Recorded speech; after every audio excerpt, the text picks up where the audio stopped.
DMZ mode. This is a brand new mode for the Call of Duty franchise coming with NW2, which is an extraction type game mode that has endless amounts of potential and is being hyped up as one of the biggest things that Call of Duty has ever done. Today we're going to be discussing the first gameplay details of this new DMZ mode, as all we've been officially told about this mode has been extremely vague, and all we know is that it's an extraction based game mode that takes place on the Warzone 2 map. Now me personally, I am extremely excited about this game mode and I'm just itching to learn more. Well, thanks to credible insider Tom Henderson, we can actually learn a little bit more about this game mode, and he has a proven track record within the gaming community when it comes to Call of Duty, GTA, Battlefield, the list goes on. But the information comes from a data mine from Twitter user Codsploits Images, and I'll leave a link to that Twitter in the description. However, since we're talking about information data mined from a beta, there's a chance that the full game might have changes or huge adaptations to this, so just keep that in mind. But overall, what is the point of the DMZ mode, I might hear you asking? Well, it is essentially an open world, which will be a procedurally generated world on the Warzone 2 map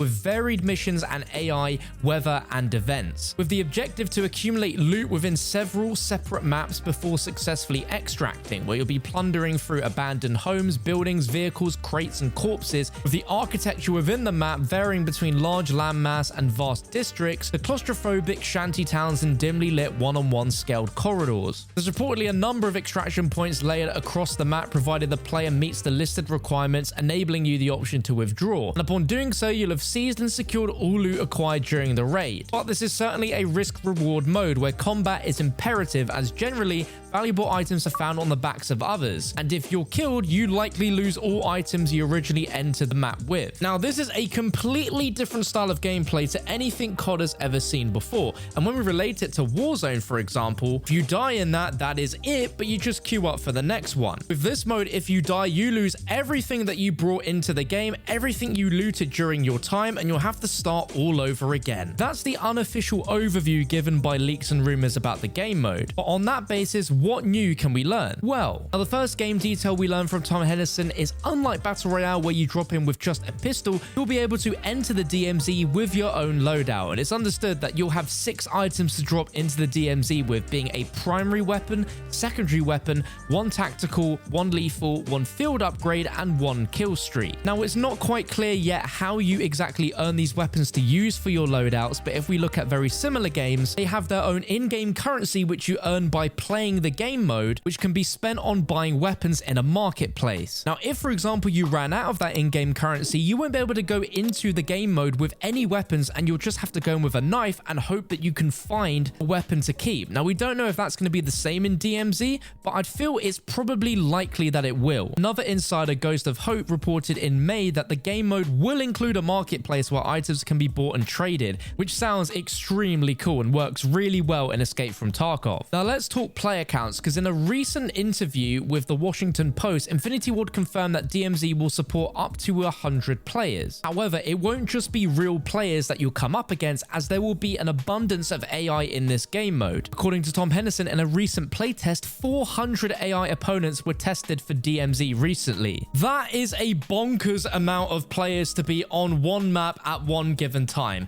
100 real players, 400 AI. Straight up, that is absolutely crazy numbers. And it sounds like they're really pushing for something that we genuinely have never experienced in COD before. Now, the main brunt of the gameplay leaks have actually come pretty recently, as Tom Henderson posted an article of all the mission details. And this is huge because aside from looting and killing other players, you'll also be doing quests. It's really important that the quests are exciting and fulfilling and will really edge us into those dangerous moments, but you'll have to face some PvP combat. Now, this is 30 individual missions, which gives us a huge insight into what the DMZ mode will have to offer. Now, I'm not going to run through all 30 individual in this video because you're going to get bored of listening to it, but if you want to read the article, it's linked in the description where you can see them all, but I'll give you some standout examples. This mission, kill a boss and extract their weapon case, with the briefing saying, we've received intel that the chemist has acquired a weapon case containing valuable rare weapons. Find a hard drive and upload it in order to track him down.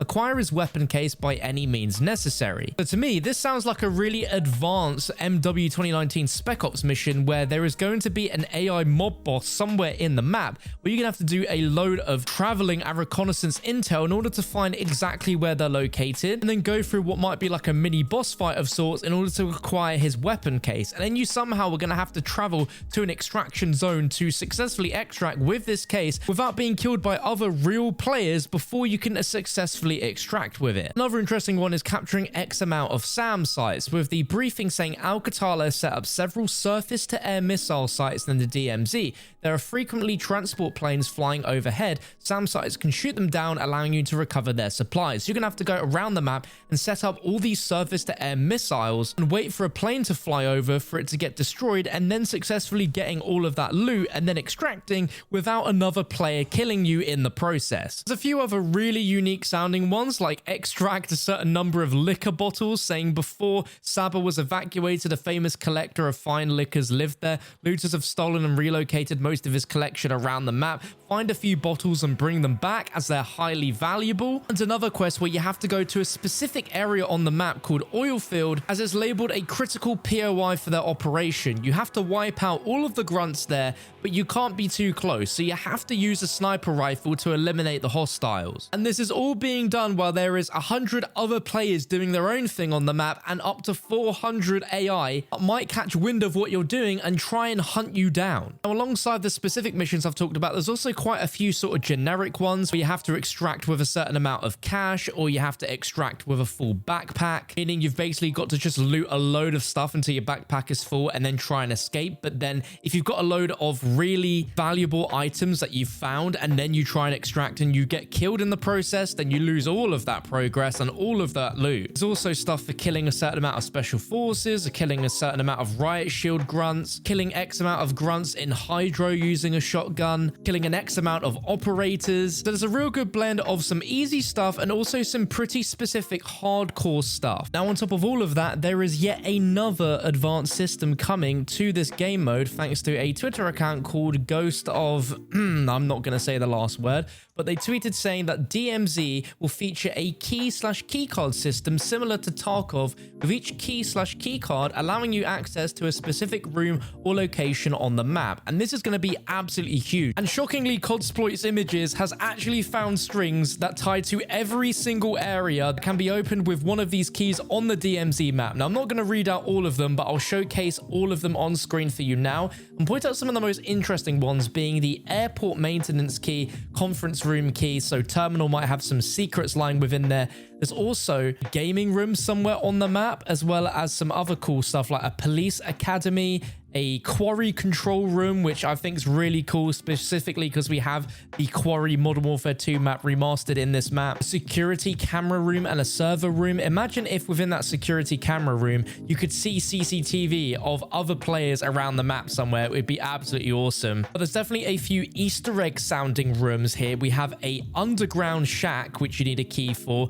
And then I also see TV station key. So are we getting something similar like TV station from Verdansk? Potentially. I don't know. As we previously mentioned about keys being worn, there is a mention of them being used and also worn. Now, some other very significant parts during what this user has posted is that there seems to be factions in the DMZ. And I know for zombie players, hearing that word, it makes you shiver, but there's actually factions. And there seems to be two. One called the Black Moose Intel, where missions for this faction are focused on exploration and travel through the DMZ, whilst the White Lotus Intel is the missions for this faction are focused on completing activities and eliminating enemy AI. With a section called the Crown, which is documents containing list information on active and inactive members of the White Lotus faction. And another really exciting thing, which seems to be specifically within DMZ, is that there is the chance of getting a tactical nuke, because there's lines about someone arming a nuke where there's a warning for you to get to a helo to get the hell out of here before it blows, with a 10-minute warning as well as a 5-minute warning. Imagine imagine that you're just going about doing your business in the DMZ and someone comes across a nuke, calls in a nuke, and you have 10 minutes to get out. Otherwise, everyone on the map is going to be wiped out and they're going to lose absolutely everything. And he mentioned that the keys will feature a wear system where you won't be able to use them indefinitely like they are currently in Escape from Tarkov. So if you find a key that unlocks, I don't know, a very specific room, you can't use that key over and over and over again. You can only use it a certain amount of times before it seems to wear off. We've seen tons of key cards in Warzone over the last 2 years. I've made so many videos on Easter eggs tied to these key cards, so it's cool that we'll be seeing them again. It just adds another layer to the gameplay of DMZ. Now, the thing is with an extraction type game mode like this is that they're usually incredibly hardcore with so many different mechanics and systems that it will take you hundreds of hours to master. Obviously, a game like Call of Duty does not have that same skill gap and skill level. So for this mode to be successful, the DMZ mode is going to have to be toned down slightly so it's not quite so hardcore. But at the same time, I feel like they need to lean into the fact of it being pretty hardcore, as that is the sole reason why so many people love this type of game mode. But it has to also strike a balance to the point where it is quite inviting to casual players that they can go in and enjoy it and start to learn all these systems and get better at the game and start earning the rewards from this mode. Because that's another thing as well. There's talks about the fact that by doing these missions and by playing the mode, you're going to be earning some really cool rewards, which I imagine will be weapon blueprints and other things which will be exclusive to this mode. I'd like there to be a constant rotation of newly updated reward items which are sought after by players that you can only get from playing this mode, and that when people see them, it will make you stand out from the rest of the players in the lobby, be it in multiplayer or Warzone or DMZ, that you went ahead and done this and you've earned this, so everyone in the lobby should be scared of you. Now, the big deal with these game modes which make them so popular is that they are a very hardcore experience where only the elite of the elite play these modes, because it takes hundreds of hours to understand all the mechanics and the systems in order to be good at the game. Now, Call of Duty is not one of those games. It's a very casual game, and this is probably the very first time that a mainstream game like COD is going to have a mode like this, which is going to open this sort of gameplay experience to a massive audience that has never even heard of these sort of games before. So it's going to be really interesting to see how they strike a balance between this being very open to casual players to try, as well as there being a hardcore element that keeps people gripped like they currently do to games like Tarkov, for instance. Another huge question for this mode is if it's going to have skill-based matchmaking or some form of ELO system for matchmaking, because the beauty of a game like Escape from Tarkov is that you don't know the skill of the players that you're coming up against. It seems to be completely random. I really hope that DMZ follows the same thing, because it wouldn't be that fun if you're always up against 100 players of the exact same skill level as you. I want to be surprised by someone that is a lot better than me, or someone that maybe isn't as good as me, so I can have an enjoyable time. When it comes to the overall rewards and how that system's gonna work, we just don't know how that works yet. Some people think that maybe you should be rewarded for doing like 5 or 6